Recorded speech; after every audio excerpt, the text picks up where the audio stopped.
Here we are, 48 hours, 72 hours before Thanksgiving, in the greatest country in the world. And yet, as our heart is filled with gratitude, as our heart is filled with anticipation to gather with family and friends and to celebrate all the wonderful things that this country affords, there are many people who can't afford a hot meal every single day. In the United States of America, right this minute, a full-time job could mean full-time poverty. People who work every day, sometimes catching 3 buses, holding down 2 jobs, still can't make ends meet.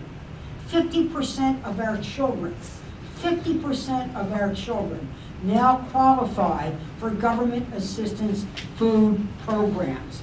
And then there are our seniors, many of whose incomes are only Social Security. And on their fixed income, they're trying to figure out how to pay their home heating bill. At the same time, they're trying to heat the meager food that they have. So we believe that in the United States of America, that we should truly help feed the hungry.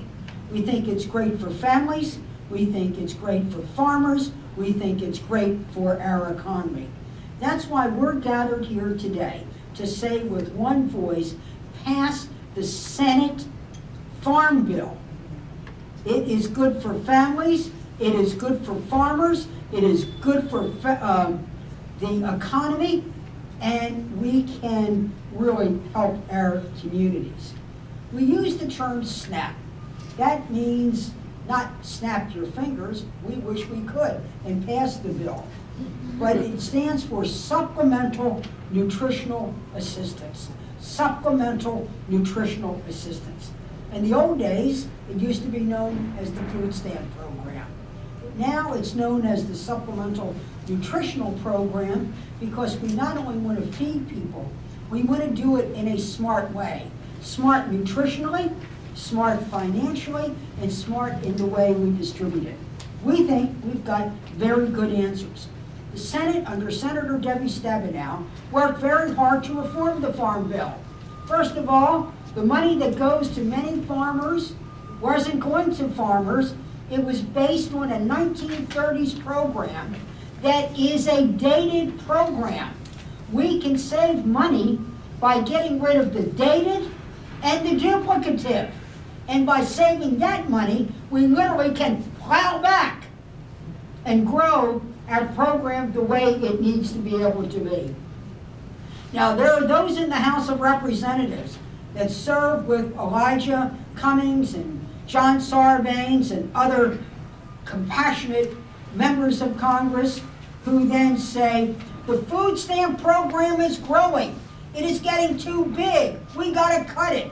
Well, the reason the program is growing and is too big, it's not that it's too big, it's that our unemployment rate is too high. Our minimum wage is too low. That's why people don't turn to the SNAP program because they think this is want to be their way of life. They want it to be a way to a better life. And we think we have the right answers in the Senate bill. We want to be able to pass that bill because if their cuts go through, $40 billion,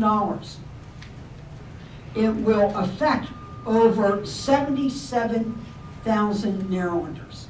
77,000 Marylanders will lose their food right away. Now in Maryland, the SNAP program feeds 800,000 people. You're going to hear from 2 today.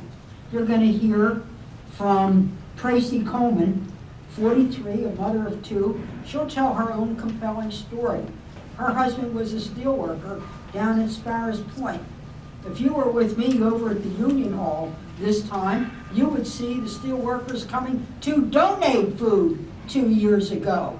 But now the recession, bad trade policy, wiped out Bethlehem Steel and wiped out the life savings of many of the people who worked at Bethlehem Steel. Let her tell her story here today and let the other voices in Congress hear who we are talking about in this program. And then there's Sierra Watkins, a single parent, a caretaker of her mom, again with a compelling story. We need to be able to pass the Senate bill because we believe that it will really meet compelling human need. It will alleviate poverty. It will help provide food for our children. You cannot have hungry children and expect them to be children who learn. If you come to school and you haven't had a breakfast, you're not going to learn. If you go home at night and there's not food on the table, you're not going to learn. Under the Republican House program, 280,000 children will lose their free school meals. This isn't the United States of America. And also SNAP helps the economy, for it generates close to $2 in economic activity for every dollar we spend. Money goes back to farmers, and it enables to help our farm community. Now, are those who say, well, you've heard about the welfare queens. Isn't that a terrible word? They don't talk that way about others who, the 1%.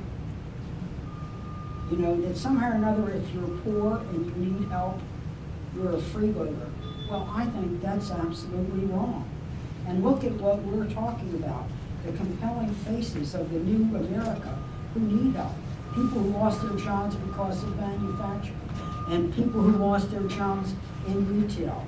People who, again, and we don't want them to lose hope, and we don't want them to lose their programs. Now, we have cracked down.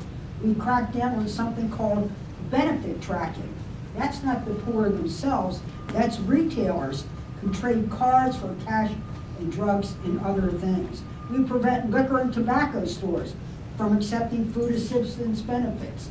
And we also say they found one lottery winner who received assistance. Okay, so we banned lottery. But there are a lot of people who need our help. So today, we stand united. Me speaking for Senator Ben Cardin as well, is in another part of our community, and with 90% of the Maryland congressional delegation, who says we want to pass the Senate program that feeds the hungry, deals with fraud, good for our economy, good for our families, good for farmers, good for America. And let's make sure we finally pass a good farm bill. God bless you. God bless America. Let's, on this Thanksgiving Day, make sure we're all united, that nobody in America goes to work, goes to school, and goes to bed hungry.